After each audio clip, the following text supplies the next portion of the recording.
Hi, my name is Lawrence Morris, and I'm Patriots Path Membership Chair. Today, I'll be taking you through how to recruit Scouts BSA. Here is an overview of what we'll be discussing.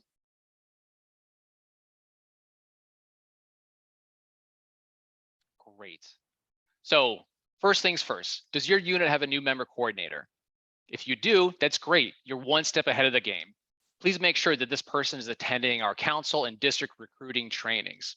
If not, you really need to find a person to take point on recruiting. If you're like a lot of troops, typically the recruiter is the scoutmaster, right? And it's just another hat that your scoutmaster has to wear. So take that hat off, find someone else to do that. Ideally, you find your recruiter before the recruiting season begins. For a lot of troops, recruiting actually is in the spring, right? Commensurate with the AOL crossover. So find someone before that, ideally in the fall. This person should be personable, right? A good listener, driven to make that sale on behalf of your unit. Okay, so once you have your new member coordinator, what's the big objective and strategy for your unit? Well, a couple things.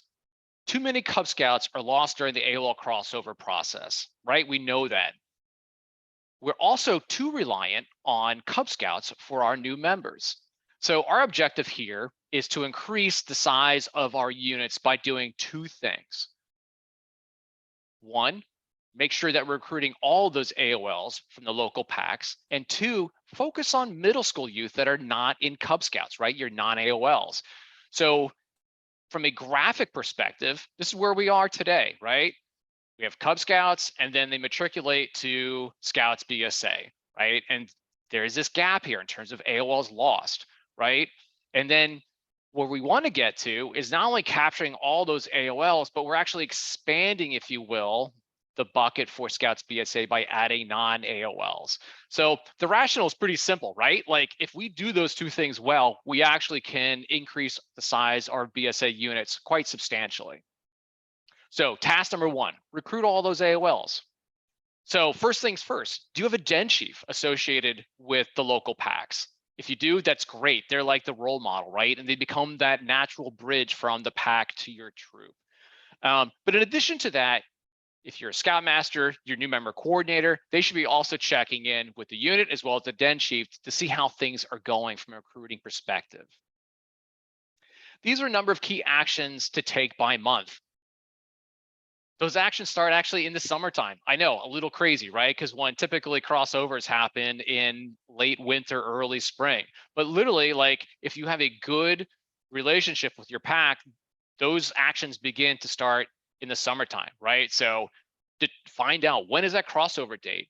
Make sure you're beginning to invite Webelos and AOLs to your troop meetings and to your Webelos Woods. Assign den chiefs, right? So on and so forth. I'm not going to read all these things here, but there's kind of a step-by-step progression of making sure you're building relationships, you're visiting AOLs, you're having the AOLs visit you, you're building relationships with the parents, so on and so forth, right? And it all leads up to then kind of, if you will, getting commitments in January, February, in terms of are those AOLs coming to your troop? And if not, you can follow up on them as best as you can. I talked about this a moment ago, like you want to introduce yourself to those AOLs. My unit, we actually send the good old letter. Yes, a letter. But guess what? How many AOLs these days get a letter in the mail? Probably not a lot unless it's their birthday and they get a card from their grandparents, right? But it's a really good way to introduce your unit to those scouts. You can provide a brief overview of the trip, invite those AOLs to a troop meeting, to your Webelos Woods, right? And get them to think about your troop. Obviously, when they do come to your troop meeting, let's make it awesome, right? So work with your PLC in advance in terms of what is it you're going to do, right? You, in some respects, you want to give them kind of, well, like a great experience where they're like, holy cow, I can't wait to join Scouts BSA. Like, and it's so much different and so much more awesome than what I'm doing in Cub Scouts. Little things are very important, right? So make sure that you're integrating your AOLs into the troop meeting. Make sure that your scouts are going out of their way to be friendly and welcoming, not only to those AOLs, but also to parents. Have your leadership team or parents kind of make sure that the parents of those AOLs are also getting the time and attention they deserve. You may want to have a presentation put on for those parents, right? So they kind of the who, what, when, why type questions are addressed. And don't forget to send a follow-up note to those AOLs, thanking them for coming. Like the troop meeting, you want to put on an incredible Welos Woods experience, right? So you got to pull out all the stops on showing those scouts how much, fun Scouts BSA is. For a lot of those fifth graders, Cub Scouts is kind of, if you will, gotten a little babyish, right? So really step up the game, show them like all the awesome things they'll be able to do. So again, work with your PLC, brainstorm, think about it, ask them to put themselves in their shoes so that they can come up with events that are going to be really appealing to those fifth graders. Also, don't forget about the parents. You want to vet them, right? It's almost like a recruiting event, so you need to please them as well. So maybe you have adult leaders breaking out the Dutch ovens and making some desserts or some savory dishes.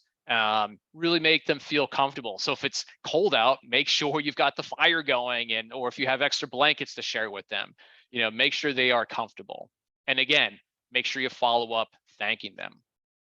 Ideally, you get those AOLs to commit early so that you have a sense of like, okay, of the 8 AOLs, 4 of them are saying, yeah, I'm feeling good about that, right? And then you can focus on those remaining 4, like what are their objectives, so that hopefully then you're able to convert them to come to your troop.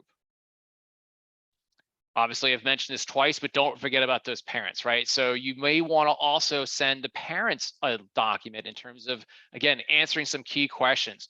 Try to understand what any reservations may be. This is the time to try to address them and overcome any barriers, if you will, to having them sign up their son or daughter for your troop. And then, if you've gotten the scouts, you want to kickstart their experience, right? You want to get them off to a fun and fast start. Make sure they earn scout rank right away. So work with the AOL den leader, maybe send over your senior patrol leader, maybe, your scoutmaster begins to do a little work with those scouts as well, so that when they come in, they're ready to go. You also want to make sure that you get those new scouts assigned for summer camp. As we all know, attending summer camp is a huge predictor in terms of kind of their future involvement with Scouts BSA. So if you know you've got committed AOLs, begin sending the parents the summer camp information so that they can get their scouts signed up, and it's not like a last minute thing that they're finding about, right? And they've already booked a trip to the beach or to their, family reunion, what have you. Okay, so that's task number 1. Task number 2 then is something that we do less of, but is very important, something that I encourage all of you to start doing, and that is recruiting middle school youth. So this is kind of like putting yourself back in Cub Scouts, where it's like, okay, what is it my unit can do to get these middle schoolers, right, who are a little more savvy now, right, versus a kindergartner, to come to a troop event? So again, work with your PLC, brainstorm on what events could you do that would attract a middle schooler to come check things out. Once you've figured that out, you need to create awareness, right? So your target audience in this case is the parent of that middle schooler, but also that youth, right? Because he or she is going to play an important role in terms of, do I want to go or not? Is this cool or does this sound kind of lame? So working clockwise is a number of different things you can do to build awareness, using social media, posting up flyers where these youth and parents go to, right? Using good old public relations to build awareness. Signage, right? There's nothing like all of a sudden a ton of lawn signs popping up and it's like, whoa, what's that all about, right? And if it's advertising something that sounds pretty cool to a 6th or 7th grader, hey, they begin connecting all the dots. And then lastly, word of mouth, right? Your current scouts, use them, challenge them to bring at least one friend to this event. And yes, it's also a requirement for first class, so remind them of that too. So you've determined the event, you've built awareness. Now you need to put your best foot forward. Don't disappoint them with a poorly run event, right? So start and end on time, making sure people know their roles, have greeters, have people checking in, have people like, with key information. Make sure your scouts know what to do, right? So, when Johnny or Susie from their grade walks in, right, so-and-so is going to go over them, welcome them, integrate them into their patrols, making sure they have a great time. There's a lot of good other tips here to do, right? But, if all goes well, even regardless, all doesn't go well, you want to kind of close the deal Like, hey, Johnny, hey, Susie, did you have a good time? Great. Okay, so this is what next steps is. Let them know, try to close the deal. And if you're not able to do that, follow up, right? This is maybe a little aggressive, but it's worth it, because if you're able to, a week later, 2 weeks later, get new scouts to sign up, then it's been worth the squeeze of that proverbial lemon. And then do it again, right? So a lot of units don't do any recruiting in middle schoolers, right? We recommend doing it twice a year, right? So find something cool, even if it's a troop meeting, right? Where maybe you're doing something that's very different and fun.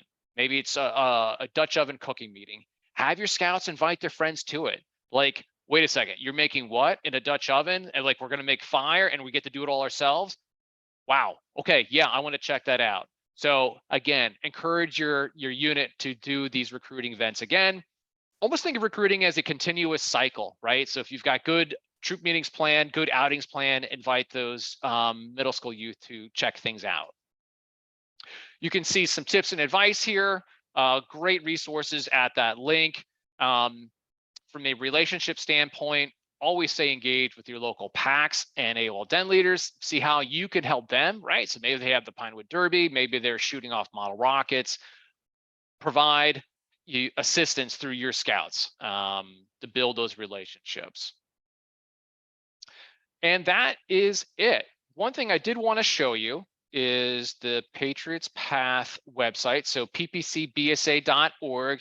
When you come here, you click on the programs drop down and programs, and then go to recruiting and membership. We have consolidated and put forth the most impactful presentations and information for you, so you don't need to scroll through tons of stuff. If you want to read our official council membership plan, it's right here for download. But if you scroll down a little bit further, you'll see some key information that all unit leaders should know about. But there's a section right here, recruiting for Scouts BSA. This presentation will be located here. There's also some other good information regarding Den Chiefs, social media, Scouts BSA for new parents. So I encourage you to check out this page for additional resources. So with that, thank you for watching and listening. Good luck to you in your recruiting efforts. If you have any questions, please reach out to me. My contact information will be provided with this email. I'll be glad to get back to you at my earliest convenience. Take care.